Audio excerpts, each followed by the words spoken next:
Welcome to Film at 50, a podcast that celebrates semi-centennials in the world of cinema. I'm your host, Brian Rowe. I'm very excited to welcome Sherri Nunn back to the podcast today for our first movie of April, our month of terror on Film at 50. All four of the titles we're talking about in the month of April on Film at 50 are horror films, genre movies.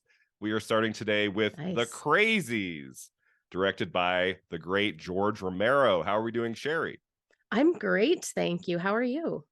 Doing well. Thanks so much Good. for being here. We've had you on 3 or 4 times now. This is the fifth time, This Ryan. is the 5th time. I actually counted this morning. You're in the 5 timers club. It's like SNL. You should get like a jacket or something. Oh, what do they get on SNL? They get something like that. Is it like a robe? I think maybe. I'm gonna get my own awesome. Film at 50 robe with the back, like Film at 50 embroidered on the back. So what are the other 4? So we talked Silence about of the Lambs. Silence of the Lambs was the first one. We talked about the Pam Grier prison movie, The Big Dollhouse. Yes, The Big Dollhouse. And then last year we talked about a horror film. We did Strangers on the Train. Oh, right. And Back in the day, Blackula. That's what it was. I was like Superfly was the movie in my head. I was like, it wasn't Superfly. Blackula. Yeah. And then that's right. So yeah, back in the day when my life was a little bit less crazy, before I started my YouTube channel, where every week I dedicate like hours and hours to like 20+ minute videos, which takes up a lot of my time. And I have a full-time teaching job. So one thing had to go, Sherri, and that was the bonus episodes to Film at 50. So now we just do the Friday episode about a 73 release. Which I love doing. It's been such a blast to go back to these movies from the early 70s, and a lot of movies I haven't seen, like The Crazies, which we're talking about today. So welcome to the 5 Timers Club. That's not very many guests. I've done like 160 episodes of this podcast, which includes the regular podcast and the bonus episodes. Maybe I've had like 10 who've done 5. So Sherri, I feel privileged. This is awesome. So welcome. Before we get into our our talk about the movie today, like I kind of wanted to start by just opening it up to a discussion about Romero, which we'll end with, but like just in very general terms, like we're both huge horror fans. Like what has George Romero meant to you, like his body of work? Like when you think of him, like what do you kind of go to? Well, I think, and I'm sure we'll talk about it later, but he was probably the first, like his zombie movies were the first zombie movies that I ever saw. Yeah. And it started a love of zombie movies for me. And I started to devour zombie movies. That's a bad pun. Devour his zombie. Yeah, exactly. So, Night of the Living Dead is one of those movies that is just iconic in cinema, not just horror cinema. And yeah, it spawned a love of zombie movies in particular for me. And I think that and Creepshow were the 2 that I saw first by him, and couldn't be more different. But yeah, I just love them both. Yeah, I'm trying to remember which one I saw first, Night of the Living Dead or Dawn of the Dead. It might have been Dawn of the Dead because I have a very specific memory. I was in 5th grade. I was like 11 years old, and I don't know what channel it was on or how we were watching it, but I was watching it with one of my best friends from elementary school. His name was Thomas, and he did not like scary movies. I did. So we're watching Dawn of the Dead, and then we get to the part with the motorcycle bike gang, and when the zombies start like tearing out the intestines, and he like visibly like kind of gagged or even like threw up in his mouth a little bit, stood up and ran out of the house. Oh no. And it was like a running joke for years about like, hey, remember Dawn of the Dead? So yeah, I had Night of the Living Dead on it. Oh, sorry, go ahead. Oh, go ahead. Yeah. I was gonna say I had Night of the Living Dead on an old Anchor Bay VHS tape. Yes. And wore it out, I think. So I think my oldest DVD on my shelf is Night of the Living Dead. I got it in the summer of 98. And it's like a really cool disc. It has a lot of cool bonus features.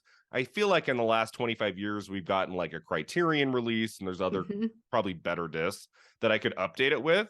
But like once every 5 years, I pull it out and I look at it and I'm like, I think this is my oldest DVD, Because back in like 2010, 2011, there was a period of my life where I didn't have a job for like a year. And so I was like selling a lot of my junk on eBay and a lot of DVDs left.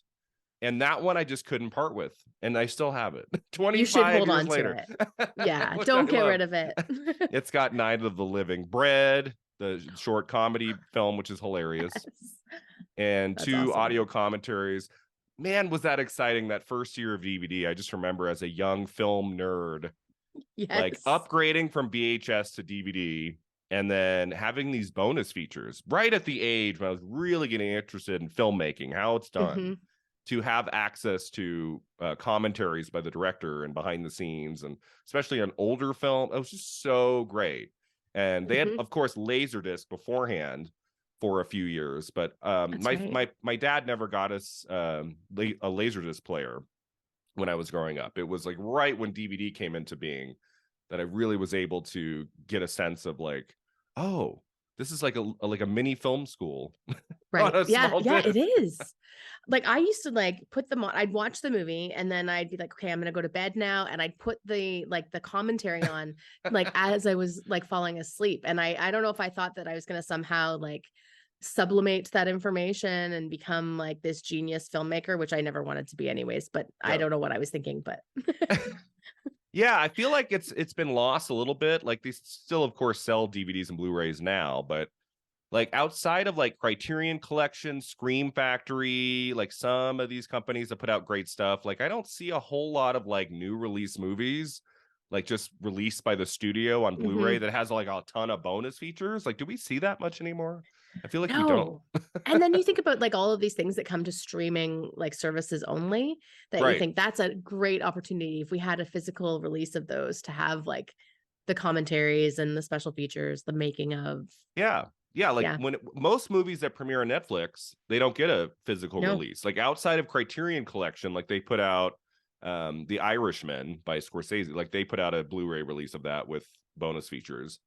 But like I'm a huge Sandra Bullock fan, and she's had 2 Netflix movies, Bird Box and The Unforgivable, and you can't buy them. Like they're not Yeah. like I'm like I have a collection of her movies on my shelf, and I can't buy those 2. They're just like on Netflix. I'm like, well, I don't think Criterion's gonna collect those 2 Go with Bird movies. Box. I Yeah. don't think so.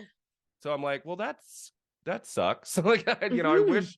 I wish someone would put out. I mean, maybe in the next 5 to 10 years, some of these movies that did well at the time Yeah. will come up. But such has not been the case with Night of the Living Dead, which has had how many DVD releases? Like Oh 1,000? gosh. Yeah. Like so many. Why have there been 1,000 DVD releases? Sherry, do you know why? I don't know why. Do you know why? Because it's in the public domain. Is it? Oh, I didn't know that. Yeah, Okay, there we go. there was some shenanigans with the suit. Like it wasn't like obviously meant to happen, but something occurred in like 68, 69 where were like there was some sort of patent, or there was something they needed Oh, to do that they didn't follow through on or something. And then it went into the public domain, like I think right away. I don't think it was later. Like I think it was around the release of the movie. And so it's just like you can basically do anything you want with the footage of the movie. Like you could that's why there's been so many like remakes where they like take parts of the movie and just like right. you like the actors even in the movie, I think like their likeness, like you can just do whatever you want with that movie. And that's why Wow. we've had so many releases, and you know, you have to turn to like a Criterion Collection to know this will be like worth your time and investment. It's not going to be like a really bad like third party version of the movie that Right. you know is out of focus. But Yeah. Romero's career has been really interesting in that he definitely had his highs and lows. Like I don't think he ever had a time in his career where things were just going great, I would argue. I mean, Mm. I haven't read like a definitive biography about him.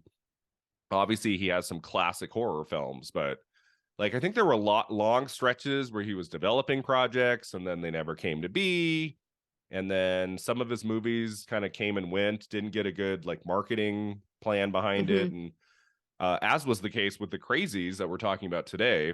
So Night of the Living Dead is 68, Dawn of the Dead is like 78, early 79. I always get confused because I think it kind of came out over the course of a few months, but I think its Yeah. first screenings were in 78. And then in between those two kind of landmark horror films, he does have like 4 to 5 other features, but they're not as well known. I would say Martin is the most well known, I would right? say, yeah. In between a film I have still never seen. Have you seen I haven't Martin? either. No. It's And like a I've heard vampire it's movie, right? fantastic. I've heard it's a very personal tale. Although I also heard that Romero has said that Night Riders is actually Night Riders. Is that what it's Night called? I feel Riders, like. I also have not seen that. Yeah, he says Right before he Creepshow. said that was his most personal Okay. tale, but Martin was like a close second. Okay. But no, I have not seen either. Night Riders is not just a straight horror film, right? Isn't that more No, of like a action a movie fantasy kind of thing. Yeah, I think So it looks like around the early 80s, he was trying to stretch his muscles a little bit outside the genre. And as we talked about, like with Brian De Palma, we have that episode coming up. I just recorded an episode about Sisters.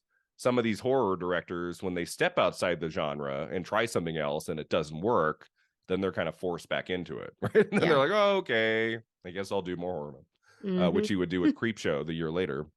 But today we are talking about one of his 2 feature films from 73. You know, he had another movie come out this year called Season of the Witch. Season of the Witch. Yes. Which I didn't get. I was going to try to watch that too this week, and I didn't get around to it. So last night, as I was fading and slowly going to sleep, I went on Shudder. I was like, I think that's on Shudder, and it was. So I watched like the first 20 minutes, and then I fell asleep. I didn't get not because it was bad, just because I just was tired. But it looked interesting. Like it had a similar vibe to the Crazies in terms of its color and the kind of low budget, like the kind of the shaky cam kind of look. Have you seen all of the Season of the Witch? I have seen it. Okay. I feel like I need to give it a second watch. Like I enjoyed it, but I feel like I would take more away from it the second time.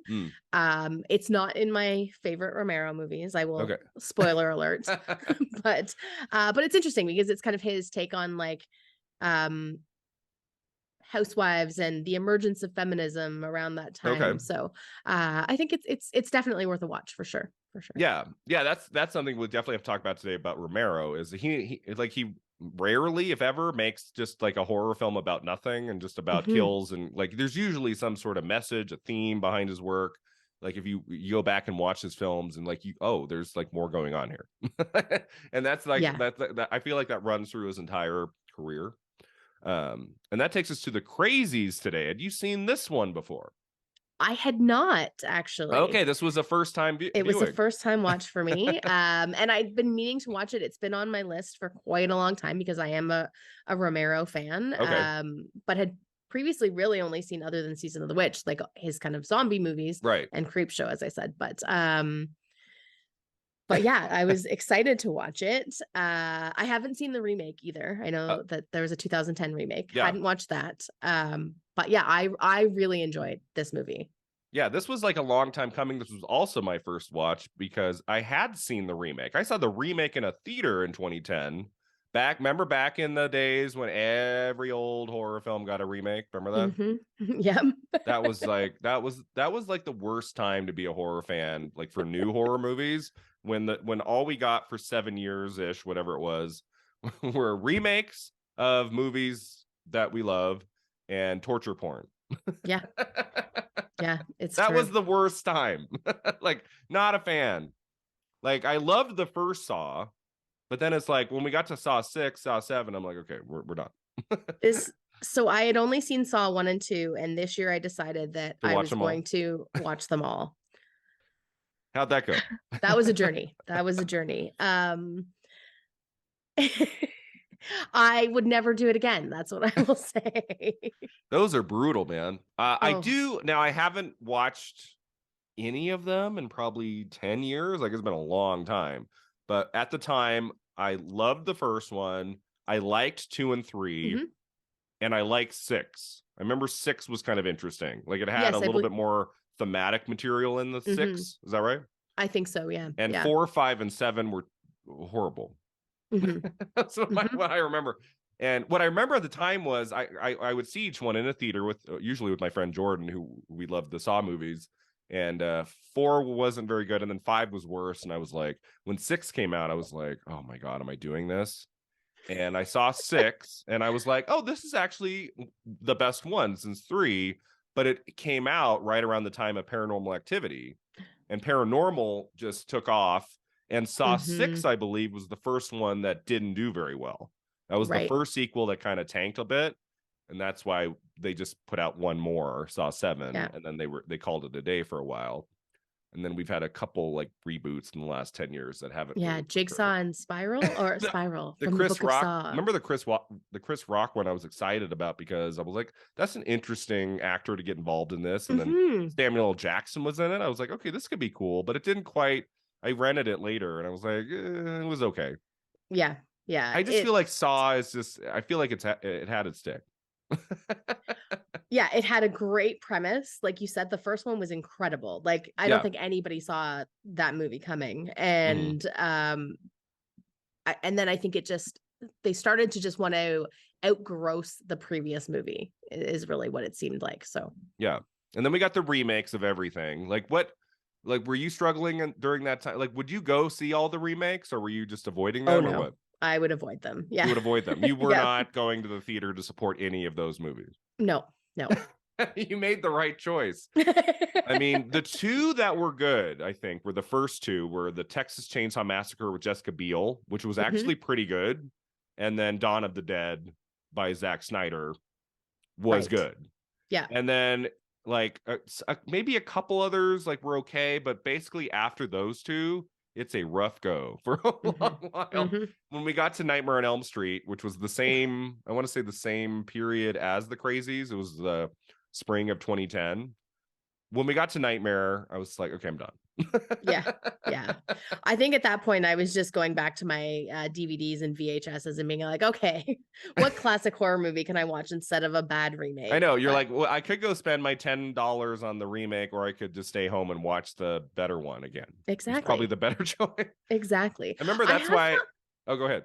No, go ahead. I was going to say that's why I really responded to Scream 4 in early 2011 because it was a sequel. It wasn't just a remake. It was like, okay, we're bringing back the cast. It's a new story in the same world, and it's continuing the franchise. It's not just giving us another Scream with new actors. So that was part of the reason I really love Scream 4. I was like, okay, a sequel. Thank you. There you go. Anyway. There you go. Yeah, I was just gonna say I have developed more of a soft spot for those sequels in the past few years. Like now I'll watch them and be like, oh, like it's still not good. But I will watch them. Like I watched Sorority Row recently. Okay. Which I actually really enjoyed for what it was. I was like, you know what? I can deal with this. This is pretty good. Yeah. Now we're in what's it called, the requel time, where we have like half remake, half sequel kind of a thing, like the new Halloween trilogy with Jamie Lee Curtis, and then the 2 new Screams. Which, by the way, I just saw Scream 6 2 nights ago, and it is fantastic, like fantastic. And it was kind of tough for me to admit that because I really didn't like the idea of a Scream movie without Neve Campbell. We talked about that. Did we talk? When we were talking about Friday the 13th on my podcast. Oh, right. We did. Yeah. I haven't seen it, so I am actually very bitter. Oh, yeah. Because so when 5 came out, Ontario went into its last COVID lockdown. Like 2 days before. So I couldn't see it when it premiered. January of 22. So upset. And now I come down with COVID and can't as see. It opened. Oh my god! Like I had tickets for Thursday night, but I just read this morning that we're recording this in mid-March. That the movie's opening with like $45 million, so it's going to be out for a while. Isn't that crazy? The biggest opening of the franchise was Scream 3 in 2000. It made 34 million opening weekend, and then last year Scream made 30, and that was like a huge success. And then a year later they pump out another one and it's 45 million. Scream 7 is on its way. It doesn't do good things for Neve Campbell's like bargaining, right? To be like, oh, we didn't have Neve in this, and then it's the biggest opening of the franchise. There was so much going on in Scream 6. I won't give away anything, but I was watching it like, where would Neve even come in here? Like there's just so much happening throughout the movie that it would have felt weird for her to show up at some point. It would have been, it would have felt like, oh, we just need to have her because it's Scream.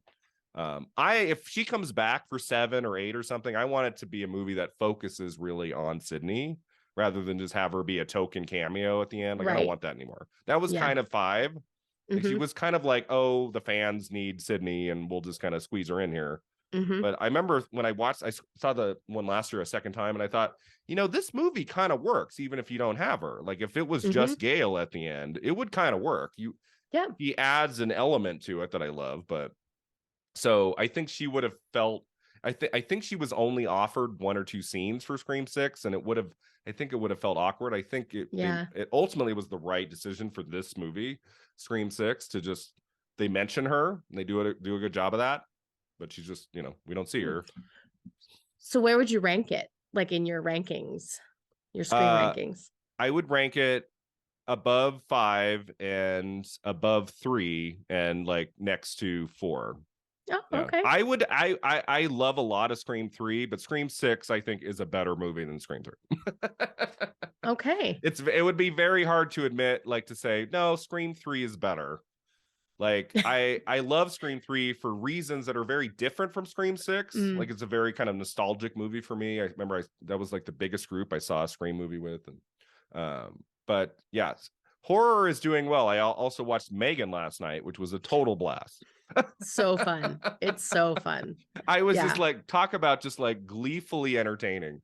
It was not reinventing the wheel, right? It was like basically Child's Play Yep. modernized with Yep. new with it with a lot of style and some surprises, but it was basically just Chucky. you know It and was. but I had a great time, like really well done. Isn't as over the top as I thought it would be, and just I thought it was a Mm-hmm. solid movie and excited. So I'm just like, I'm really happy with where the genre is right now. Agreed. Same. Yeah. The I think George genre. Romero would be too. Yeah.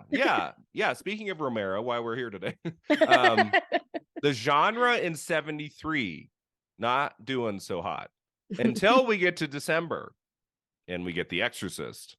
That's the movie that Yes. I've always, I mean, I don't know if that's necessarily true, but I feel like after The Exorcist, we get lots of great horror films over the next few years. And I always wonder, like, the massive popularity and success of Mm-hmm. The Exorcist had to have played a small role in that, right?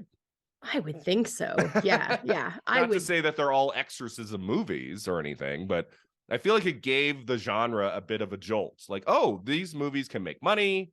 We can do it on a Mm-hmm. low budget. We don't need big stars. And look at what a movie like this can do. Best Picture nomination, huge. I was like, I think it's the biggest moneymaker of 73, if I'm not mistaken.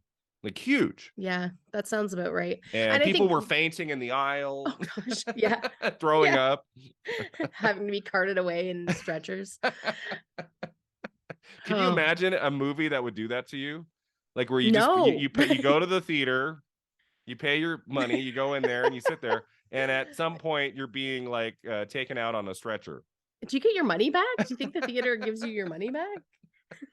like, like you're just like projectile vomiting all over the theater. You're fainting. It's like, wow. I mean, it is a pretty wild movie, like for 73. Like, I don't think anyone was Mm-hmm. prepared for that one.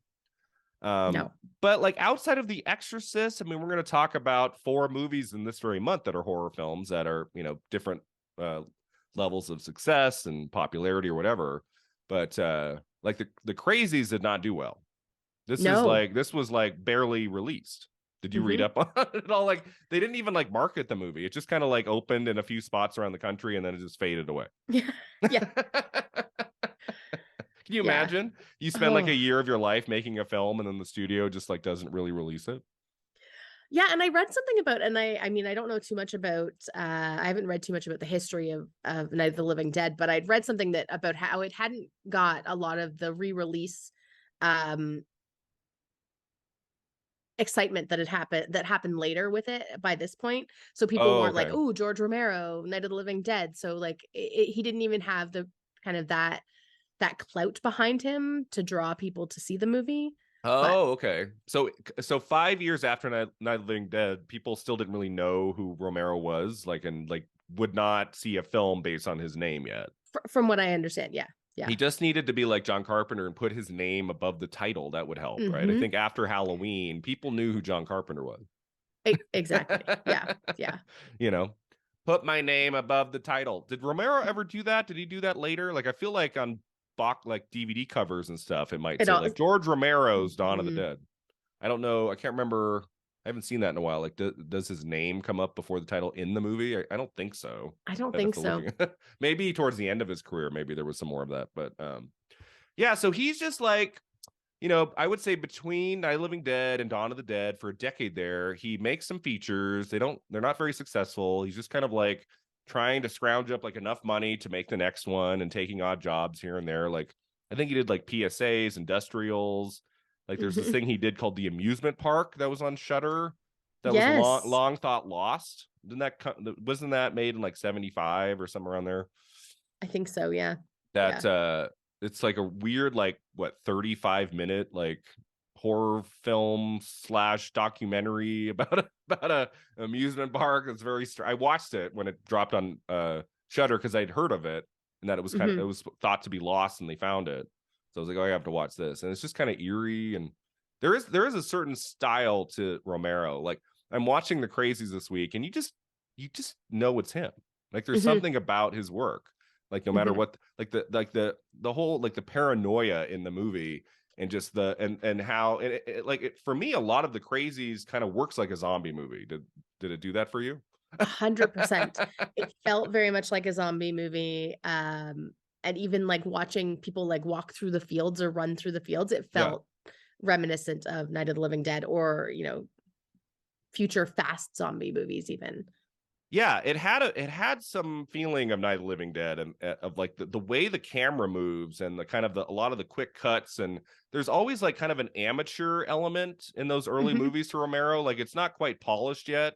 This feels like someone who's still kind of finding his way. Like, the level of the acting. I think the acting in the Crazies probably one of the worst things in the movie. I think it's pretty poor. Like, for me, I like some things about the Crazies, but what really held me back, what I struggled with, was this felt like this needed to be like a major studio movie, and that's what Romero's trying to make. But clearly he had like a limited budget, so he couldn't quite deliver that. But he's working. This is not Night of the Living Dead, most of the movie in a house in black and white. He's like got a multiple locations, a cast of 20 plus people, and a lot of extras. And he's still in Pennsylvania making this movie. And I'm assuming it's mostly local actors there. Like, I don't think he's getting a lot of like LA talent for this. And so we need at least some of the main actors to be at a high level here. And they're a little bit amateur. They're not quite delivering the emotion. Some of the line readings are very flat. And so that would just continuously like take me out of the movie. I don't know if it did the same thing for you. Yeah, it's funny because I was actually just kind of writing down some of the names of the actors and what roles they played, just for reference, and that's exactly what I thought. I thought, all of them for the most part were very kind of wooden, except there was the one actor who played the scientist, Dr. Watts. Right. Who's in Night of the Living Dead, right? Isn't he in Night of the Living Dead? I believe so. Yeah. I think actually a lot of them are, and then a lot of them are also in like Day of the Dead. Oh, okay. But he's so over the top. Like, sometimes he has this accent and sometimes he doesn't, and he's very kind of bombastic, and it's like he's on the Globe Theater, like in the Globe Theater in London performing Shakespeare, like sometimes. Yeah. When the camera's close on his face, he's like, this is my moment to shine. There are so many scenes of him like in that office just like talking, and where it's like, George. And he's kind of overdoing it a bit. I love that just he's in the movie so much, and then he gets killed by just being trampled by a bunch of kids. Is that right? Yes, that's exactly what happens. Like, after everything that happens, like, that's how he dies. With the cure, like, does he has the cure or something? Like, and he's got the cure. It's like, I figured it out in a high school science lab, but so this really did come off as like a variation of a zombie movie, but instead of zombies, it's like the military like coming after everybody. There's been this like man-made virus that's like taken hold of this small town, and a lot of people are kind of shacked up, like they're held up in their homes, and sometimes they're just like at home, just sitting there watching TV, and these guys break in and just start shooting everybody, and it's like nobody in this town is ever feeling safe. And so No. oftentimes throughout the movie they have to fight back, including one incredible moment where this very old woman walks up to the guy and starts just stabbing him until the guy dies. With her knitting needles. Her knitting needle. She's like sitting there knitting in her little rocking chair, and then like gets up and stabs him and goes back, and you actually see the like yarn like trailing. And she has no remorse. Like she's just like, like Romero was like talking to this actor, was like, okay, you're not freaked out by this. This is just like another day. This is like, oh, you needed to go throw something out in the trash. That's the like the look I want you to have. Exactly. Does she go back to knitting? She goes right back to knitting. Yeah. Oh my gosh. So there's a lot of that going on, and nobody's safe. And anybody we meet throughout the movie, even if they have a gun, you just like, well, they're probably going to die at some point. What about the child with the gun? Like the child. I don't know if like the gun conversation in America was where it's at now in 2023, but like, you know, there's the scene and they go into the house and there's a child with like an automatic weapon. Yeah. And he's probably like 3 or 4, just sitting on the couch in his pajamas, being like, that wouldn't fly in a horror film today. Maybe it would. You know, parents are still taking their kids. Sherri, I saw Scream 6 2 nights ago, and a family of 7 sat right next to me, and the youngest one had to be 6 or 7 years old. And Scream 6 is so brutal. There are like 5 kill scenes that we've seen everything. And I went, whoa, like what? Like just full on, like camera close up in your face, violent deaths. And I'm just looking over there. The kid's like eating his popcorn. What is happening? I don't know. I never understand the idea that like parents would bring their 5 little kids to Scream 6. That's like maybe Creed 3 would be better than that. You know, like just maybe not so much murder. Aren't you asking for your little child to turn into Michael Myers, like doing that? Why is my kid a serial killer? I only took him to every R-rated horror film. But hey, my dad did the same. So I mean, my dad did the same thing to me. I remember my mom would like take it to my like Craig, it's not a good idea to be showing our 10-year-old all of these violent horror films. And my dad's like, he'll be fine. I turned out okay. Like some might you know, combat that idea that I'm okay, but I think I turned out just fine. And I mean, as we know, Billy Loomis said it.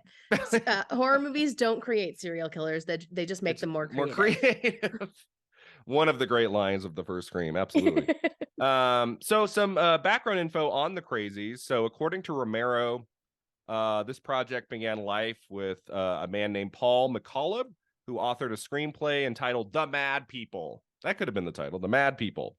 The script dealt with a military bioweapon that was accidentally released into a small town, with the military subsequently trying to cover up the incident and the townspeople revolting. Romero revealed that the military subplot was only featured in the first act, and the rest of the film focused on the survivors and their attempts to cope with what was happening. The director called the script very existential and heady. The screenplay was read by a producer named Lee Hessel, who owned a company called Cambus Films, and with whom Romero had previously worked on a film called There's Always Vanilla. Do you know that title? I don't really know if there's that one. There's Always Vanilla is before this.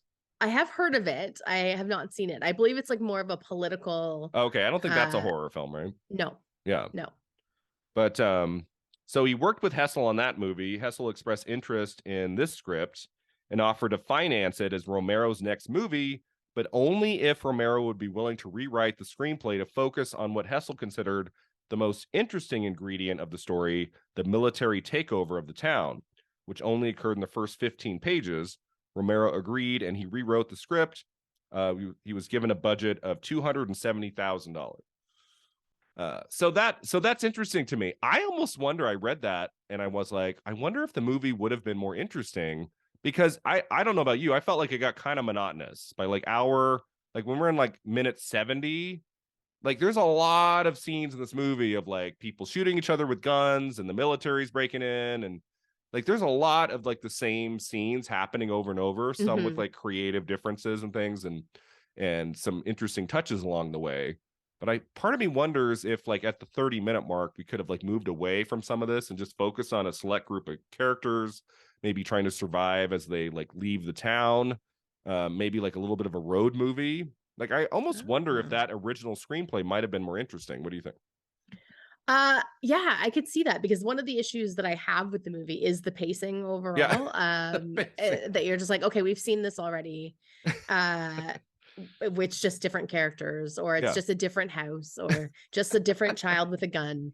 But yeah, I think that could have been definitely a very different movie, and maybe a better movie, because it would help with the pacing if we changed it up a little bit. But it's tricky, right? So like it's okay, I want to make a movie and the producer says, well, I'll let you make it, but you have to have the whole movie be about this.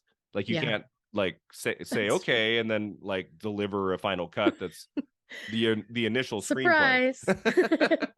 I feel like he could have done it, but the producer wouldn't have been happy. But it's That's like, true. well, he did what he was asked to do, and then they like barely released the movie. So what's the difference? Why couldn't he have just made the Hmm. first script? like Yeah, what yeah. like what does it matter? Um, but so yeah, I feel like the actors would have had to have been at a high level to sustain like another hour of just like a select few. I mean, what's interesting about Night of the Living Dead is that they're not great actors in that movie. I Mm-mm. think the main actor is really good, and then some of this like the supporting characters in that movie, like the younger woman like who's with her boyfriend, they get the car blows up at the truck, or that like those actors aren't great, Yeah. but they're in it just enough to where it's okay. I think the Uh, tension is also so high in Night of yeah, the Living Dead that it kind of takes away from that a little bit. The right. actors The being not so great. claustrophobia. Exactly. Yeah. Yeah, there's a lot of them like watching TV and like Night of the Living Dead. It's kind of a lot of it feels like it's in real time, and you're slowly learning things about what's happening as they are. Like Hmm. our only access to the outside world is that little TV set, and and in the Crazies, like we know pretty soon like what's happening, and the movie doesn't give us a lot of surprises along the way. My other big issue with the movie was there wasn't like a character to really connect to in the movie. Like we Hmm. kind of have a couple who are like there's like a guy and a girl who are kind of like the protagonists, but I don't know. I didn't Yeah. find them that interesting, and we go away from them enough to where I didn't really know like who to follow. Like I felt like we needed a stronger protagonist like we get in Night of the Living Dead. I think that would have made the Crazies better. Yeah. I think that's a good point. Like Judy and David, the couple that you're talking about, I feel Mhm. like you don't, yes, we're with them for quite a bit. They're the first couple that we meet in Right, the first main characters that we meet in the movie. And, I feel like we're supposed to form this emotional attachment to them because we learn that she's pregnant, right. and they're going to get married, and they're supposed to be, I think they're supposed to be the core that like draws us in. But Hmm. um I don't know if it's their performances or if it's that we just have too many characters that we're exposed to, Yeah, so we don't get that connection with them, or I didn't anyways. So, I think part of it is they're a little bit bland and the acting's just only so. And the other issue is that there's just so many characters, as you just said, mhm. in the movie. Yeah. There's like, I mean, what are there, 20 plus people with the speaking parts in the film, and Mhm. we'll often go away to that lab or whatever for 5 minutes. And it's just like as you said, the pacing is just there's something off with the pacing in this movie. It's an hour and 45. Mhm. And I at one point was like, this movie's almost over, right? And there was 30 minutes to go. I did And I the was like, exact same thing. Exact same thing. I think I had 25 minutes left, and I was like, "Okay." And I so really that liked it. This sounds like I didn't like I actually really liked the movie, but I think, yes, the pacing and the acting were definitely some yeah. No, drawbacks. I was like I was mixed on it. I didn't dislike it. I wouldn't say I liked it. Like I felt like it was when you look at someone like Romero, who's got, I think, three just stellar movies, including two, I would argue are masterpieces. Like I do, even though I'm looking at a smaller film of his that not as many people know, like I'm always kind of looking for that greatness. And when he Mhm. doesn't deliver, I'm like, Yeah. I'm like, well, would I really recommend people watch this when they could watch one of his great films? It's like, it's kind of difficult, but there is stuff to Yeah. like in the movie. Oh, for sure. And I Yeah. mean, I think it's interesting for me because there's the Colonel Peckham, who I he was the character I connected to, which Okay. you're not supposed to connect to the military guys in this movie, Yeah. or most likely in any Romero movie, but he was, I felt like his performance was probably the strongest in the movie and really like Mm, grounded it a bit more. But yeah, there are definitely some great things in the movie that you can take away and be like, oh yeah, I can see how Romero became right. who he was like overall from it. But Yeah, and that's what we talk about on the Sisters episode about Brian De Palma. Is that'll be next week's episode, and I talk about that. I was also kind of mixed on Sisters. I had seen it once in high school. I didn't really remember it. I was like, "There's one scene in the movie I remember with the birthday cake," and then everything around that scene, I yeah. was like, "Oh, this is all new to me." but but yeah, sometimes like when you're big horror fans like us, I feel like when it comes to the masters of the genre, I would put Romero and De Palma in there, although De Palma obviously made a lot of movies outside of the genre. I do feel like it's worth your time as a horror fan to really fill in Hmm. all of the little pockets of films that you might not know about, because it does kind of inform you about their development, about their what the themes that they're interested in. Oftentimes you see repetition in theme in a lot of their movies, and it adds something to each film that you experience for the first time. And as mixed as I was on the Crazies, there's a lot going on here that kind of reminded me of Night of the Living Dead and Dawn of the Dead. And I like that's the element of it I liked. And you can see that same person behind the camera working through his ideas, which I enjoy. Hmm. Yeah. And that was the Yeah, case like here. those frenetic cuts that we get. Like I think that's it kind of, you said, I think you mentioned it earlier. It has kind of this like amateur documentarian feel to it. Mm-hmm. Where like it kind of in some cases reminds me a little bit of like footage you would see of like Vietnam, which I know is a Right. huge Mm. influence on Romero. And Yeah. like when you would see footage of Vietnam shot by just some young cameraman Mm-hmm. sent out there, and um I feel like you get a lot of that in this, which we'll continue to see through Romero's career. Yeah. But and I also something I also like about Romero is that he oftentimes will shoot like in his hometown. He's not like after Hmm. Night of the Living Dead, he's not now making movies in LA or New York. This movie was shot in two small towns in Pennsylvania. One is Evans City, and the other one is Zelienople. Something I think that's how you say it. 30 miles north of Pittsburgh. Romero spoke about how the majority of people in the towns were very cooperative and happy to help with this production.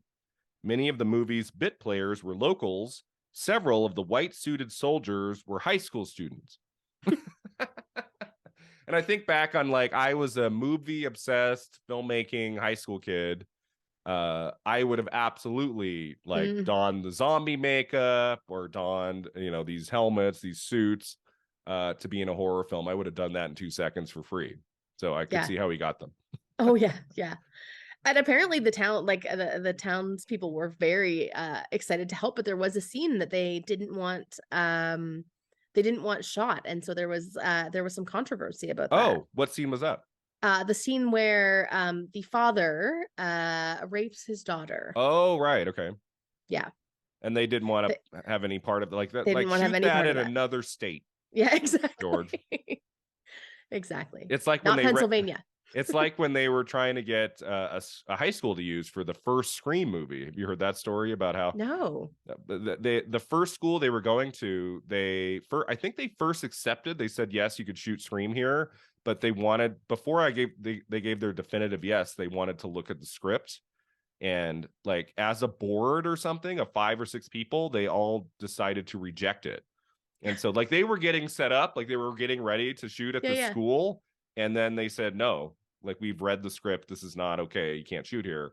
And so they had to scramble and find another school that would let them. So if you're a huge Scream fan, at the very end of the credits it says special thanks, and it lists a bunch of things, people, places, and then it says no thanks whatsoever to that school and the Oh, board. I've never You've never noticed seen that? that. If you ever watch Scream again, watch at the very end of the credits. It lists like, and I want to I say that story is on one of the bonus features. Like I watched it in something once. There's so many behind the I scenes. love that. That's great. But sometimes the content of the screenplay can like put people off and say you can't Hmm. shoot that here. You got to film somewhere else.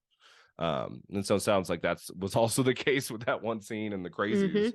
One of the most striking scenes in the movie, I think, is the first one. It opens on a very kind of like sinister, creepy note of like this father going crazy, and then the kids find their mother dead was she on a bed, and she's got blood all over her face. And I thought it opened on a really good, like that scene kind of set me up for what I thought was going to be a better movie. For sure. And then when the little boy, like, he's like, it's wet here, and he's like, oh, it smells like kerosene, and you're like, this is not gonna go well. Like, this is bad. Like, yeah.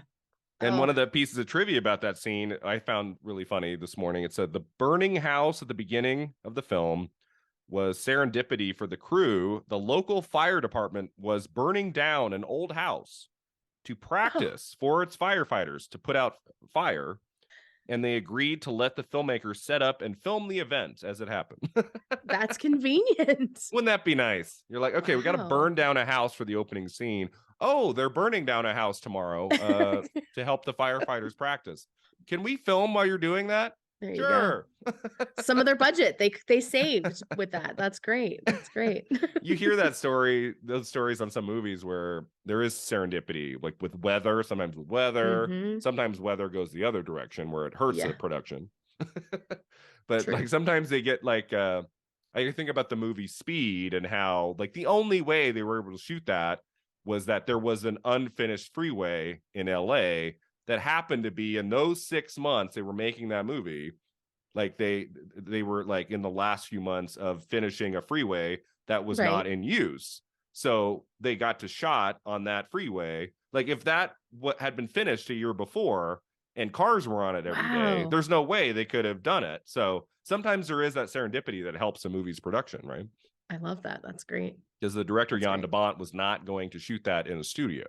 He was like, no, we are going out into the streets of LA to do this. Nice. So that happens sometimes. Let's see, a couple other pieces of trivia here. No Hollywood stuntmen were used in the Crazies. Local firemen and licensed fireworks professionals handled the action sequences, including the creation and employment of blood squibs. That is kind of, there are a lot of stunts in the Crazies that there was not a professional stuntman on set. That's of amazing to me. That's 1973 for you.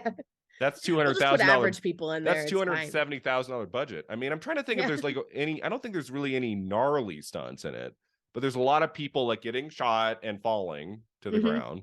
And even just that, I feel like, you know, I was an extra on a movie once and I had to pretend to be shot and I had to fall on the ground. I remember we had to do it like 10 times. And by the 10th time, like I wasn't injured, but like it was like gravel. It was like gravel, and I had to go like this and then fall. And the director's like, okay, do it again. And there was no padding. You know, I was like, this isn't. And then my knees were kind of banged up at the end of that. I am uncomfortable. Like I got through it. I'm a pro. But I'm like, there's some parts of the Crazies where I'm like, someone probably got hurt in the making like of this the priest that sets himself on fire. Oh right. Yeah.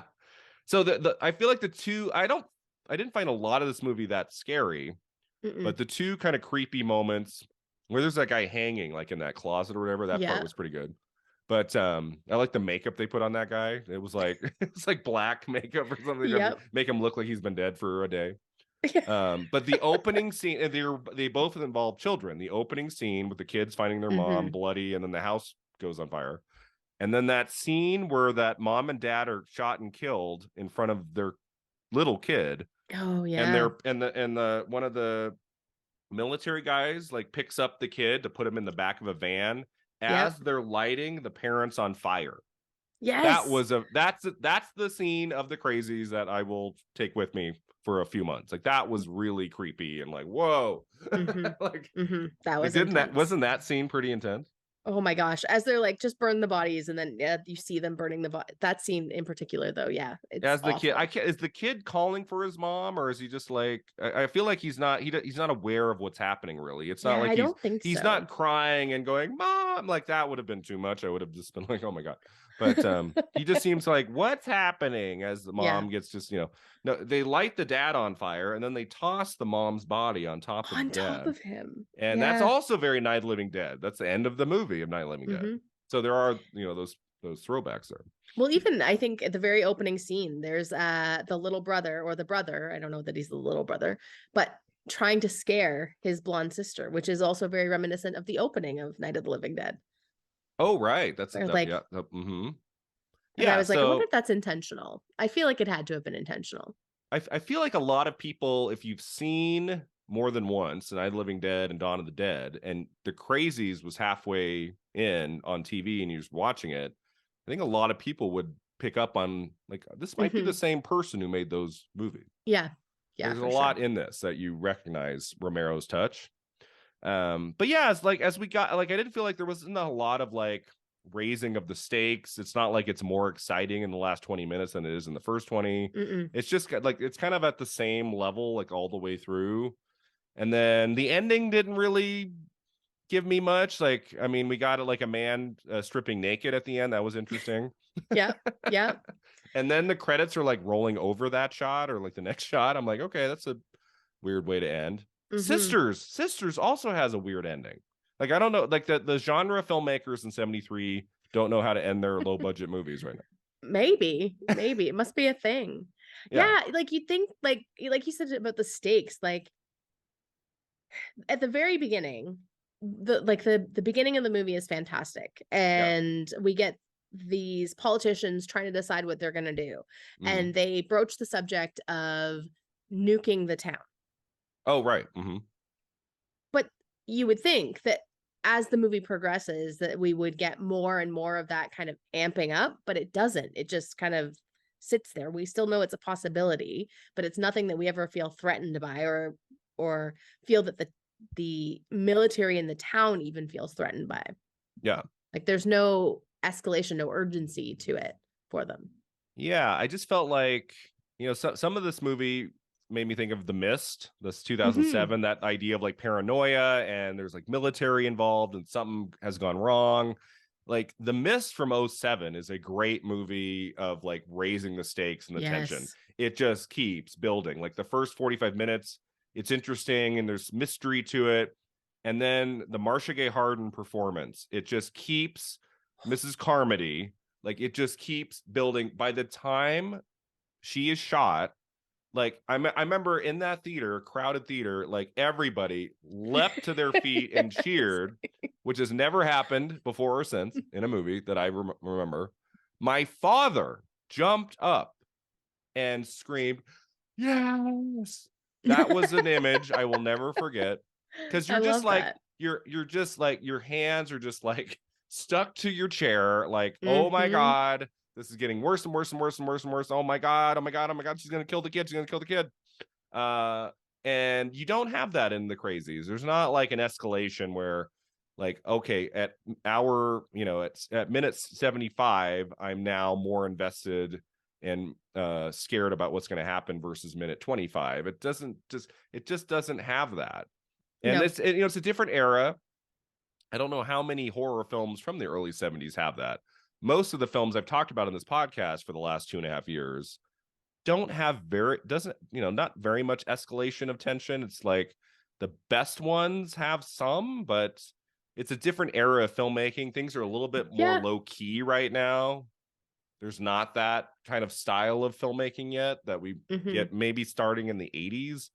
Um, and I mean, in some way, it kind of starts with Jaws. Like, Jaws is a great example of a movie that escalates from 75.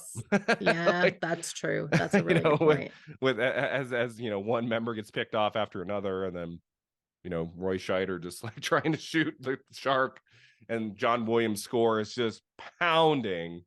Hmm. How cool would it have been to have seen Jaws in a movie theater opening weekend in June of Oh my 75? gosh. Can you imagine the reaction to that movie at the end when he blows up the shark? Like, can you imagine? The That would have first been time an you see the eruption. shark too, like, oh yeah, yes. Oh my gosh. That would be amazing.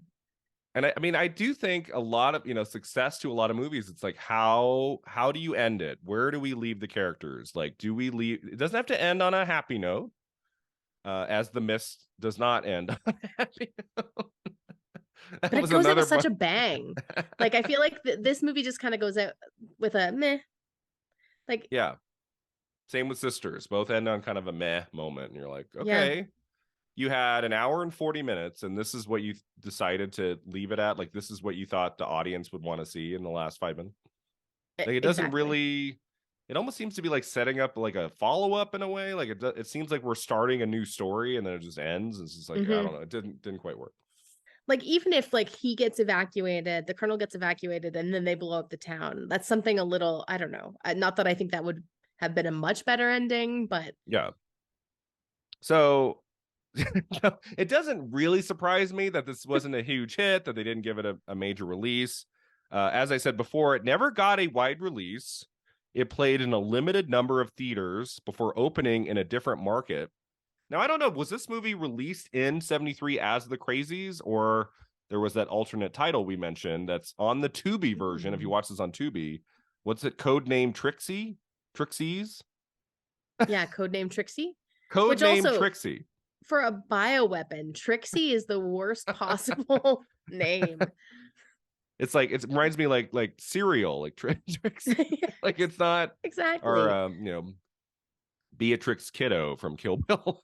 But by that time, that crazy name she has, remember, doesn't Tarantino give us like a flashback of her in like high school or something, and she's got like pigtails and she's like Beatrix Kiddo.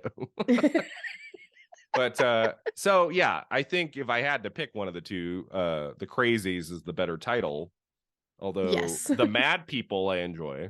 Would that's you not bad. though go in thinking you're just gonna see a bunch of people ranting, like just being angry? Yeah. It's like a documentary about people like frustrated in politics. But so it's really weird that, so we greenlight the movie, the producers like, make it like this. This is the piece of the script I'm interested in. Make it all about that. Okay, here's your budget. And then, okay, we're going to release it in a limited number of theaters, and then, but never go wide. We'll see how it does. Oh, it didn't do very well. We'll just pull it. So Romero later claimed he felt that the major reason why The Crazies failed at the box office was due to the poor distribution. He stated that producer Hessel made an attempt to market the film, including releasing it under a variety of titles in different parts of the country. That explains it. But it never managed to catch the public's eye. So Hessel's idea was, let's release it in different parts of the country over the course of a couple weeks, a couple months, and we'll call it 4 different things. We'll call it this here, this here. Like, what kind of strategy is that? Then there's no way to provide word of mouth, because people will say, oh my God, my husband and I just saw Codename Trixie last night. It was this really interesting movie. They could be talking to someone who saw The Crazies across the country, and they wouldn't know they're talking about the same movie. That's true. And it's not like there's social media for people to, like back in 1973 to know, like, oh, it's the same movie. That is a very strange marketing. It's like very strange marketing ploy. They don't try that very much. I mean, when they put out Clue in 1985, they had different endings of the movie playing different theaters. The idea was, oh, this will get people to go back twice to see the other endings. Did it work? That didn't work. No. When you confuse people, they don't go. No. We've learned that in recent years of like, if the audience doesn't know what your movie is, they won't go. That's why, pre-awareness is so key to success. You occasionally get an Everything Everywhere All at Once that breaks through the mold, and an original story from a smaller studio that makes 100 million. Like, that happens. But usually it helps when people, like, Scream 6 is opening with 45 million because people saw the new one last year. Yeah. They knew what they were getting. Probably intrigued by the New York setting. And you go into Scream 6 knowing exactly what you're getting. Yeah. And if you're not into that, then you don't go. Exactly. And I also feel like The Crazies, it's not like a straight horror film. It's not really an action film. It's not really like one genre. It's kind of a mix of things. And it's almost got a little bit of sci-fi in it. And then it's like military. It's like, there's not a clear genre. that also gets confusing for people. Mm-hmm. And I mean, I can see it as a satire, but at the same time, I don't feel like it's as Yeah. um digestible a satire as it needs to be for it to be a bigger movie. And for Romero to blame it on the distribution. He called my movie 15 different things. Would you? But I didn't look up to see how Season of the Witch did in the same year. Like this guy's got 2 movies coming out, and I think they both tanked, right? Yeah, Season of the Witch did not do well either, and it also has another name. Oh my god, I can't remember what it is, but it does have another name. And then Night of the well. Living Dead has a different name. There's like on the Criterion, there's like an alternate version of the movie. It's like Night of the something. It's pretty close, but they release it also under a different time. It's like, what is going on here? Romero should have put his foot down and been like, no, we are sticking with one name. Like, imagine if Halloween had opened in 78 and it was in different parts of the country, would depend on what name. Like, oh, in Texas it's Halloween, but in Alabama it's the Babysitter Murders. Mm-hmm. And in Maine it's Lori. In California, it's The Shape. The Night He Came Home. The night, yeah. My city, Reno, Nevada, that was the one city where it was called The Night He Came Home. And then people were like, The Night Who Came Home. We're gonna avoid that one. So, like, I think, George, we just needed to stick to one title, and we should have just called it The Mad People and just, you know, just stuck to that. Because the Crazies, what does that mean? I don't know. Like, everyone's going like, I mean, I guess the craziest thing is the old woman with the knitting needle just going like, and the blood effects, it's so Romero, right? It's so like just like clearly bright fake red. Bright red blood that just doesn't look real. And it's like, isn't she like sticking the guy with the knitting needle, and then we see some blood on his stomach, and then all of a sudden there's like blood on his face, but we don't see her stabbing him in the face. It's like, wait, what? And then he's dead. You know, like, yeah. I think we cut something out here. I mean, knitting needles are sharp on the ends, but you have to have a lot of upper arm strength to stab that through a man's stomach. That's all I have to say. You didn't buy that old woman could kill him like that, and he didn't put up a fight at all? No. I mean, she's a Midwestern farmer's wife. Maybe she does a lot of chores that, you know, has built up her upper body strength, but I mean, it is something, especially with the Scream movies. Sometimes you have to suspend your disbelief that, okay, that person was able to kill 20 people. Yeah. Like, really? Like, clearly they have not gone to a gym in many years, and they have no upper strength, like upper body strength. It's like, really? Like, that kid killed everybody? Like, it's like, okay. Sometimes you just, if you stop and think about it too much, you really 100% struggle. Yes. You know, that was one of my issues with the last Scream. I was like, she killed Dewey. That's exactly what I was thinking. He couldn't put up a fight with that little high school chick. Really? Like, she lifted him off of the ground. Like, full on. I mean, what she did to Dewey in that scene, you had to be very strong.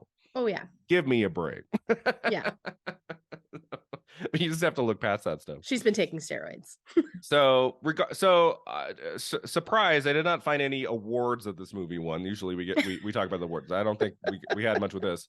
Sisters had one nomination, and it was like the horror and sci-fi convention of 75. It was like a very minor nomination. So in the month of April on Film at 50, there's not going to be very much awards talk. Horror films released in April don't usually get much at the Academy Awards, so not going to be much. But of course, we have to talk about my last piece of trivia about the movie. Is we did get a remake of this in 2010 with like a big movie, like big stars, like a pretty big budget. So Paramount was the first studio to attempt a remake of the Crazies in 2004, May of 2004, and that stalled. In February of 2008, the project was revived after Rogue Pictures picked up the film. Breck Eisner was to direct, while Ray Wright drafted a new script. The film came out in February of 2010 with Timothy Olyphant, Radha Mitchell, and Danielle Panabaker starring. So you have not seen the remake. I have not. I saw Which it opening weekend, and I was writing for this like online thing at the time. I can't remember if I think they had more than just movie reviews, but they paid me a little bit to like write film reviews. And I did it for like 3 months, and one of the reviews I wrote was for the Crazies. This morning I tried to nice. find it in my archive and I couldn't find it. It's just so old. Oh, But my memory is that I gave it 3 stars and I liked it. Like I thought it was a pretty solid of the remakes we had seen over the last few years. Like it was one of the better ones. I didn't get a chance to watch it for this, but I think it's a much better movie actually than Romero's. Like I think really? it's more polished. It's got more scares. Right. It's kind of just, it's just it's made with a little bit more craft than we get in this. Like I think the pacing was better. I think it had a better ending, and it was just like It has Timothy Olyphant. it took the central story of the 73 movie and kind of updated it, and it had a better cast. I mean, obviously Timothy Olyphant. I mean, he's great. Yeah.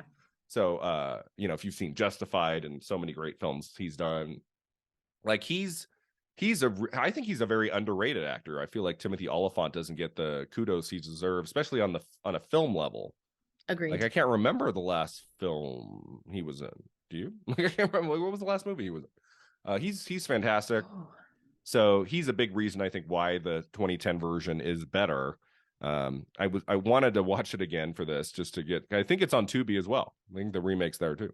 Oh, is it? I think so. I think yesterday I saw that it was. And I didn't get to it, but I think in the next couple of weeks it might be worth your time to look at the newer one just to see like the differences. So yeah, we had that remake in 2010. I don't think it did very well. I think it did okay.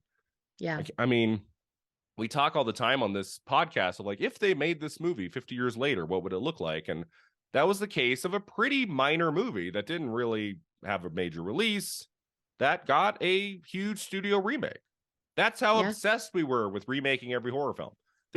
Someone said the Crazies had to be done. Mm-hmm. Like who, I want to know like who kind of put that on a pedestal. Like we're going to do the Crazies. Like that's going to bring in audience. Right? Like who knew what that was? Very few people. It's true. Somebody who was probably a big Romero fan and was like, I would remake all of his movies if I could. Yeah. So as we wrap up our conversation about the Crazies, we got our final 2 segments. Anything else you wanted to say about the 73 movie? I would give it like a 5 out of 10. It was okay. Like I liked watching some of the themes he was playing with, and it's clearly a director at the beginning of his evolution and exploring things that he'll do in some better films later on. And we're 5 years away from Dawn of the Dead, which is in my, if not my top 5, in my top 10 favorite horror films of all time. It's just so good. Like that movie is amazing. It could have been a little bit funnier. Like it's very serious. Like there's there is so much great comedy in Night of the Living Dead and Dawn of the Dead that helps kind of like, move you through all the horror and the scares. And the Crazies is just dead serious all the way through. And it's not a lot of fun. Like I wish it was a little bit more fun. And we had, if not one protagonist, but a couple of people that really help pull you through the narrative. And the people that are in the Crazies just didn't have it for me. So I was kind of mixed on it. Yeah, same. I think I would give it either a 6 or a 7. I think I liked it a little more than you did. But I think the big thing was definitely the characters. Like if they had better actors or characters that would really like ground us, tether us to the movie, I think it would have been way better in my opinion. The one thing I did like though that I just wanted to call out was that at one point, that there's this bioweapon that has leaked into the into the town's water supply.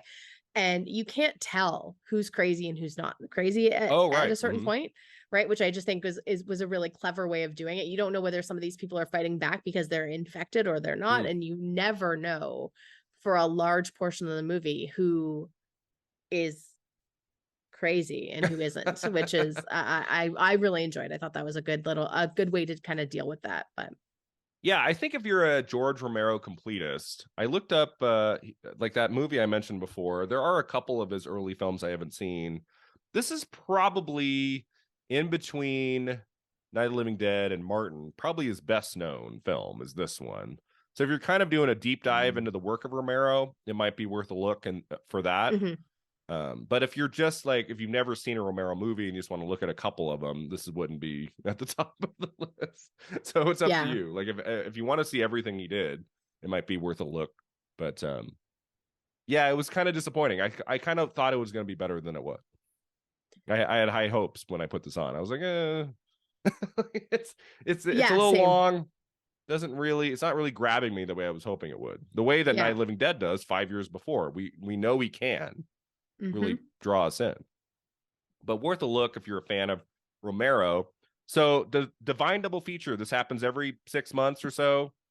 I'm just going with the remake. I think the remake would be a really interesting film to watch when this ends, Yeah. because you get to see the evolution of the genre. Like, what does the genre look like in the early 70s versus the early 2010s? What does it look like with big stars in a major studio movie with a bigger budget, taking the same story? But really, if I remember, like it's a very different movie. It's not just like following the Crazies 73 all the way through. It's kind of taking the central idea and going bigger with it, more modern, big Hmm. stars. I think that would be a really interesting film to look at right after this ends, because you could really get a sense of kind of the evolution of the genre over many decades. So that would be my choice. And the other one I thought of was, as I said before, The Mist. I think The Mist would be also a really cool movie to watch after the 73 Yeah. Crazies. That would be a really good movie to watch after it. Mine was a 2008 Canadian film Ooh, called okay. Pontypool. Don't Have you know seen it. Pontypool? No, I've Oh, never heard of it. so it's What is by this? a director named Bruce McDonald. He did Last Night. I don't know if you've heard of that. Great kind of With Keira Knightley? apocalyptic. No. Oh, With, oh my gosh, I can't think of their names. okay. So he Canadian like actors. mostly Canadian movies. Yeah, yeah. Okay. But Pontypool is about a small town, so Mm-hmm. similar to this, a small town in Canada somewhere. I want to say Ontario, like Okay. kind of rural Ontario, and it's set in a radio station. And the DJ is getting late night DJ keeps getting these weird messages, and weird things are happening outside of the radio station. And it is all about this town that ends up going into quarantine because people are going absolutely crazy. And it's kind of a unique take on a zombie movie. There's some like weird stuff that happens, but I think just the idea of the small town setting, these angry people trying to tear each other apart in a small town location Oh, just will okay. pair really well. Yeah. And Yeah. is it a pretty low budget movie? Like, does it have Oh yeah. it Yeah. has like a similar kind of look to it at all? It's not really, because it's all set. It's pretty much, I don't think you see much outside of Oh, it's not really a lot of outside of the exteriors. radio station. Yeah. But you get a lot of that kind of you hear from like the reporter who's doing like the Mm. traffic, or not the traffic because it's a small town, but he does like, he's reporting on what's happening in the town, and it's just a very different take on a similar theme to the Crazies, I think. So Okay, the cool. other Say the title one more time. Pontypool. Pontypool. Yeah. Okay, let me write that down. Is it streaming anywhere? It is streaming. What was it streaming on? Maybe Shudder. Maybe. Let me look it up. Hold on. Pontypool. Pontypool. Another weird title. Pon. Yeah, it's actually the real name of a small town. Oh, okay. In I think it is Ontario. I think it's close to the Quebec border. It's Not that that really 2008, you matters. said? Maybe 2008. Scream Factory picked it up at some point. They've been putting out a lot of cool stuff. Oh, maybe. Yeah. But I'll find it. I have my investigative there you go. There you go. tool at hand. The you other have one more? option, yeah, I was gonna say The Sadness, which was a South Korean movie that just came out recently. Oh, The Sadness. Okay.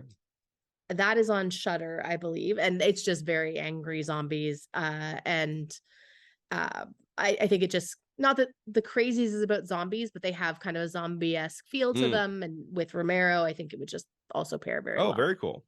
We will check those out. So the last segment, Beyond the Flick, we have not talked about the career of Romero yet. So I thought we'd end with just like our favorites. If you could only take 3 George Romero movies to a desert island, like what would be your 3? You only take 3. Really tough.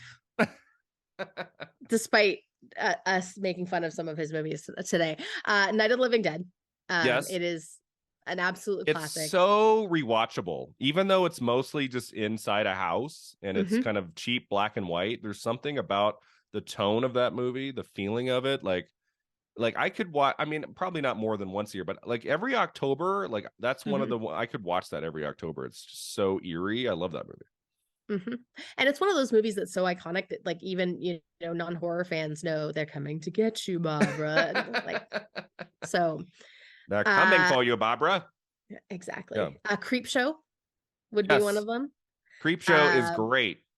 Creepshow's so good. I love that George Romero and Stephen King got to team up, which Yeah. I'm very sad that they were supposed to do an adaptation of The Stand, and never did. Oh my God. I feel like I might have heard that nugget in years past, but I forgot. So what was that going to be after Creepshow No, or that's how they before? first started talking, was because when Oh, I they think were it was developing it. when Romero was doing Martin and Stephen King was working on Salem's Lot. Somebody was like, "Oh, you guys should like meet Meet up. up. We think you'd have a lot in common." And so they started talking about The Stand, and even like you can find interviews with Romero where he's like, "Yeah, we're working on an adaptation of The Stand," and like that would have been incredible. I think that would Yeah, have been. Romero's got at least 2 or 3 projects that would have been awesome that never Mhm. happened. Yeah. Um, I feel like I've even just Day of the Dead, which we might talk about, is the third one, like had a big budget cut and he had to rewrite it, and like the vision he had for Day of the Dead was going to be Yeah. a much bigger movie, and then it didn't happen. But yeah, I forgot. So The Stand comes out, the book comes out in 78, Hmm. and then Dawn of the Dead is 78, and then his next movie I think is Night Riders, which is 81, and Stephen King is in Night Riders, if I believe. I think he I had like think a small so. role, Yeah. Yeah. and then they collaborate on Creepshow for 82. So they were working together. Hmm. Some, I mean, I haven't read up on it. I'm assuming The Stand didn't happen because it would have just been too expensive, right? Yeah. That's exactly what it was. Exactly. Yeah. Imagine Yeah. we still haven't got, we got the 90s television miniseries, and then we got a new miniseries, limited series on Paramount Plus, or before it was CBS All Access. Hmm. Which, did you watch the newest one? It had its moments, but it didn't quite work. I had heard because we don't have Paramount Oh, okay. Plus here in Canada, Oh, or okay. sorry, we do, but it wasn't available on Then. Paramount Plus here in Mhm. Canada. And so I did not watch it right away. And I had some friends be like, don't, it's not, it's not Yeah. worth it. So I was like, okay. The most surreal thing about the news Stand was that one of my college friends directed 2 episodes. So Oh, that was, really? I hadn't talked to them since college. I reached out to her email, and we did like an hour. I interviewed about it. What was that in 2021? And if you go into the archives on the YouTube, you can find that conversation we Nice. had. So Well, that now was I kind feel of like I should watch it. that was kind of fun. And her 2 episodes were like 2 of the best. Like they were really good. I was very happy about that. I was like, oh, this will be Nice. awkward if they're like the worst episode. But they And that's were what my actually friend said, really good. that overall, like there were a couple episodes that were very strong, but then Yeah. that overall it was really lopsided. So It's I think it was 10 episodes, and like 3 or 4 of the episodes were pretty strong. And then the last 2 just didn't quite stick the yeah. landing. And it kind of, the last scene I remember was funky, and then it never came back. And I've always wondered, like could we make a really kick-ass 2.5 hour theatrical movie? One movie. That would be tough, I feel like. I think you'd have to But strip a lot of it away to make it hmm. successful, which is why I don't think it's ever happened. But how cool would it have been, like a 1980 adaptation of The Stand, directed by Romero and written by Romero and King? Like Right? that would have been cool. I would It love would have to been just so know what that cool. movie was, Yeah. even if it was a Yeah. failure. I would be curious to see it. Yeah. Yeah. So yeah, so Creepshow, because of Creepshow. that partnership, and it's just fun. Like you can just see their love of like old comics and old comics and old horror movies coming through there. What's your Uh, favorite story in that movie? Do you have a favorite story? Something to tide you over, That's the probably. best one. I Yeah. agree. Yeah. It's so, Leslie Leslie Nielsen. Nielsen, so good. Canadian That legend. yeah. That was the first thing I saw where I went, oh, he's not just a comedy actor. Because I was born in '84, so I grew up with The Naked Gun. That was like a very Yep. important comedy trilogy when I was a kid. I I Yeah. didn't see my dad laugh harder. Like those movies, Same. like I Yeah. remember I saw the third one, The Final Insult, with my dad opening weekend, and just, great memories of just like he has the greatest laugh in the world. And whenever a movie captures that laugh for 90 minutes, it's just the greatest. And That's Leslie awesome. Nielsen can make him do that. And then it was around, maybe I was around 94, maybe I first watched Creep Show, and I went, oh, he's doing drama. This is weird. And then Yeah. you're like, oh, before Airplane, he was a dramatic actor, and that was a late stage career thing Hmm. that took over, like where he went, Yeah. oh, this is what I'm going to do now for the rest of my career. But yeah, that story, Ted Danson's really good in it, and it's Hmm. like it's so comic booky with the ending, and like their, like the Hmm. look to the to the dead couple, and Yep. Nielsen just like going mad in the end. Doesn't it, like end with him just going, he's just like losing his mind, sweating. Hmm. Yep. And just a great story. I really love that one too. Yeah. Yeah. We're on the And same wavelength here. are we? Nice, Yeah. nice. I like it. And then my last one is Day of the Dead. Oh, wait. Whoa. Curveball thrown. You thought Dawn I was of gonna the say Dawn of Dead the is Dead. not in your top three. So this is my Tell me about this. I've never seen Dawn of the Dead. What? What do you mean? What do you mean you've never I seen it? I've seen the remake, Okay. but I've never seen the original. Wow. There's never been a moment where you've seen Night of No, the Living Dead and Day of the Dead. You've never like tried to see the second I one? have, and I can't find it anywhere. Oh, really? That's It's the not. sad part. It's not Yeah, is streaming that anywhere. one? I feel like that one you don't see on streaming ever.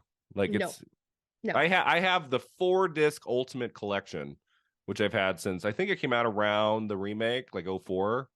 It's got like 4 cuts. It has, I think, 3 cuts of the movie and a DVD of just bonus features, documentaries. It is amazing. I remember I spent like 2 months just like going through everything, and it's like fantastic. That's I think Um, actually it's something this week I was like, okay, I gotta see if I can find Dawn of the Dead to watch. And and so it's not streaming anywhere. it's not streaming anywhere. And then I thought, okay, well, I'll order it from Amazon. Like I have a physical media collection still as well. So I thought, you know what, it's something I should have. And because I wanted to watch it in time for this because I know everybody loves Dawn of the Dead. So I was like, okay, I gotta like It excites me to no end that you will get the experience of watching Dawn of the Dead for the first time soon, hopefully. That's yeah, really cool. I I should wish I just could order go it on back. Amazon. I wish I could go back and see it for the first time. I know it so well. I've seen it so many times. It's so great. It's So like that's it's like clearly in your top three. that's the best one. That's number one. That to me is his. I love Night of the Living Dead. His masterpiece is Dawn of the Dead. It's funnier. It's on a bigger scale. It's in a mall instead of a Right. house, and it's got so much great humor. And it's long. It's like 2 hours and 20. It's like it's very long, and and it just flies by. Great characters. It's like a group of what, 4 or 5, like basically hanging out in this mall as zombies have now gone beyond just the farmland. They're like taking over everywhere, Right. and they're trying to survive, and they think, well, where can we kind of hunker down? How about a giant shopping mall? And it's kind of his commentary on when everything goes to shit in the world, where we all We just go want to go to shopping. the mall and go shop because it makes us happy, because we love buying things. And the zombies slowly make their way to the mall because it reminds them of happy times. This is where we were happiest, at the Oh. mall buying shit. It's kind of his commentary in the movie. But it's And also you know very what? We saw scary that at play out times. during COVID. Like where Right. people were like, I'm sad and scared. I'm gonna order things from Amazon. Go on Amazon, wait for the guy to drive off, and then there's a little box on your doorstep, and it gives you a little hit of happiness. Yeah. Yeah, exactly. I'm sure I was buying a lot of Blu-rays in April of 2020. I was like, Oh what yeah. can I buy? What's a movie I love from childhood I haven't seen in forever? But in Dawn of the Dead, that's the one where he has the great mix of like horror and moments that are scary, but also comedy, and it's very entertaining. And you really do fall in love with the core 5, I think 4 or 5 people in that cast of and then as things start to happen to each one, it's like you really feel the pain. And it's just a very huge vision he has for this movie that goes way beyond anything he was able to do in Night of the Living Dead. And that's the one I think where he captured everything he wanted, like in his entire movie. Like he got to where he wanted to go. Whereas I feel like a lot of his later projects and some of these early ones, he doesn't quite have his full vision on the screen that he wanted to capture. The one he really gets it right, 100%, is Dawn of the Dead. It's so great. That's your homework, Sherri, is to watch that movie. Okay, I will watch that movie. And I would love, like, send me a message on Instagram, like, tell me what you thought of it. I would love to know, like, what was your first watch like of Dawn of the Dead? I'll let you know what it bumps off of my list. Yeah. But so Day of the Dead would be my number 4. It is, I think, a lesser film than the other two kind of signature zombie movies, because so much of it is in that that not basement, but just like the cavern, the bunker kind of thing. Yeah. So there's not a lot of like visual jokes we can get. It's a little bit, it's not visually, it's not as exciting as the other two. And but the characters again are very good, and there's some kill scenes in Day of the Dead that will stay with me does a great for job. the rest of my life. I think probably maybe the most traumatizing kill scene in a zombie movie ever is the main guy getting just ripped apart by the zombies at the end as he's alive and screaming. It's so and going nasty. As they pull his legs and they start eating his intestines, and he's still like, seeing this happen in real time. That maybe traumatized me more. I saw Day of the Dead for the first time in like maybe freshman year of high school, somewhere around there. That moment traumatized me to the point where I said, I'm never watching that movie again. That's how scary that moment was. I was like, I can't deal. I can deal with like close-ups in Dawn of the Dead. There's a part where these motorcycle guys are getting eaten alive, kind of a thing. But it's all done in like quick cuts and close-ups. Whereas in Day of the Dead, you see it like in wide. It's like you see it happening, and you're like, whoa! And it looks so real that that one did me in. So it took me a while to revisit it. Scream Factory brought out an amazing Blu-ray on Day of the Dead. It's got like a 90-minute behind the scenes and commentary. Ooh. It's amazing. I spent like a long week with that over a break or something. And I was like, oh, but I remember I was like, oh, I have to watch that scene again. Like, Brian, you're in your 30s now. You got this. You can do it. You can handle it. And I'm like, oh, it's coming. And I'm watching, and I'm like, oh God. But so there's a lot of greatness in Day of the Dead. It's a very, it's a worthy third entry. It's a very good film. I just don't think it's at the level of the other two. So what do you like about Day of the Dead? I think the gore, which is funny because that's generally not what draws me to a movie, but I really enjoy it. I like the idea that you're not quite sure who the good guys are anymore in this, which I think is good. But yeah, the special effects are just fantastic. I think that's probably what sets it apart for me. I would love to know what Day of the Dead would have looked like if Romero had been able to make the movie he wanted, because they really did, from I remember right, they slashed the budget big time, like soon before shooting commenced. Like he had his vision, and then they were like, I think they gave him like they slashed a third away, maybe half, and he had to really like go back to the script and like, okay, I got to cut 30% of this out, and I got to rearrange things, and that's the movie we get. I'd be curious to know, like, if he had gotten every cent, like I bet it would have been just incredible. So that bums me out a little bit about that. And then of course he makes 3 more Dead movies. Did you see the second trilogy? Did you see the ones he made in the aughts? I did not. No. So did you? Yeah. So there's Land of the Dead, right? So it's weird in that the first one he does in the 2000s is Land of the Dead in 2005, and that's a big studio Universal movie with like John Leguizamo and Dennis Hopper, and it's probably the biggest budget he ever got, maybe. It's like a big movie, and it's okay. Like, it was okay. I saw it opening weekend. I was excited. I mean, it was a new Romero zombie movie. Yeah. But it doesn't really stick with you. There's something just kind of lifeless about it. It doesn't have the same kind of energy and directorial stamp you put on those first 3. And then Diary of the Dead and Survival of the Dead are the other 2. And they're like these little kind of indie movies. Like, they're not big studio films. Diary of the Dead, I remember, was kind of like a found footage kind of a movie. Like, it was a very like low budget kind of thing. And then I watched Survival of the Dead once, and it wasn't very good. It was just like kind of meh. Like it wasn't terrible. It just didn't have a lot going for it. Right. And that's the last movie he made before he died, Survival of the Dead. So if Romero tried to do other things, like he ended his career with 3 more Dead movies. That was it. It's like that Man. happens sometimes, right? Yeah. Yeah. I'm sure if you'd asked him in the 80s, like, what do you want your last 3 movies to be before you die? He probably wouldn't have said 3 more zombie Dead movies, right? Probably would have said something else. Probably not. Probably But not.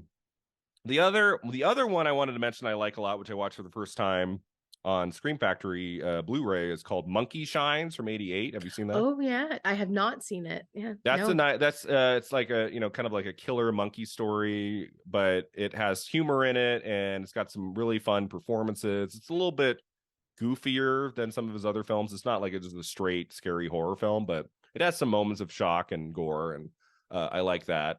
And then the dark half is interesting if you're a Stephen King fan. Mm-hmm. It's not a great movie, but it's a good Timothy Hutton performance. And that's also on Scream Factory. And there was some cool behind the scenes. I think there was a director's commentary and him talking about his collaboration one more time with King. That was kind of cool.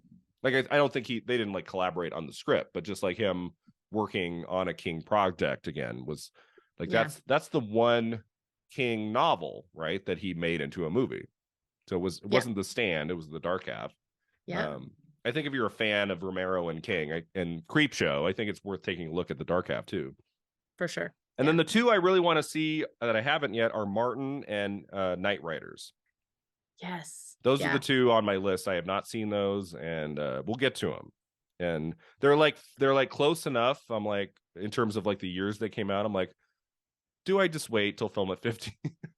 I'm like, Brian, Night Riders is 81. That's 8 years away. Wait for 8 more years. It's hard. Like once in a while, like a movie comes on Criterion Collection or something, and I want to watch it, and it says like 74, and I go, well, I'll just wait. Why am I going to watch it now?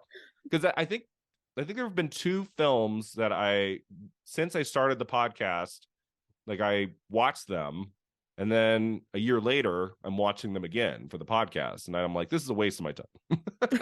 Let's just watch it once, Brian. Just watch it the one time. But so we'll see. I might check out Night Riders before 2031. That's probably a good idea. Yeah. I've heard great things about Martin, and I'm interested to see if that like takes a top 3 spot for either of us once we see them. Yeah, I'm intrigued by that one. I don't know if has Scream Factory put that one out. Like, I don't think they did. I'd have to look. I don't think so. But yeah, I'm excited. Martin's the one I'm most excited for. I feel like Night Riders might be hit or miss. This is based on a little bit I know about it, but I do think Martin's going to be good. And then the last thing I wanted to mention is I was a huge fan as a kid and teenager of Resident Evil, the video game. So I'm not a huge gamer. I don't game anymore. I don't have the time, honestly. But back in like high school, I loved a few games that I would play. I loved the Resident Evil games. Those were like my favorite.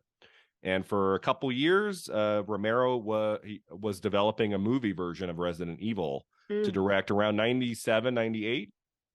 And I remember in high school, the screenplay was posted on a screenplay website, and I read the script, and it was very close to the first game, and it read like just bonkers awesome. It would have been a great return to form, like zombie movie for Romero.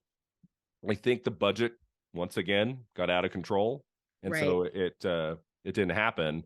And then we got that movie finally in 2002 by the director of Paul Anderson, the guy who made Event Horizon and Mortal Kombat. He made it in 2002.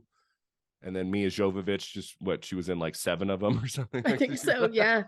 And but I'm always like sad about like the Resident Evil movie we didn't get around 98 would have been a Romero directed movie. It would have been awesome. That would be awesome.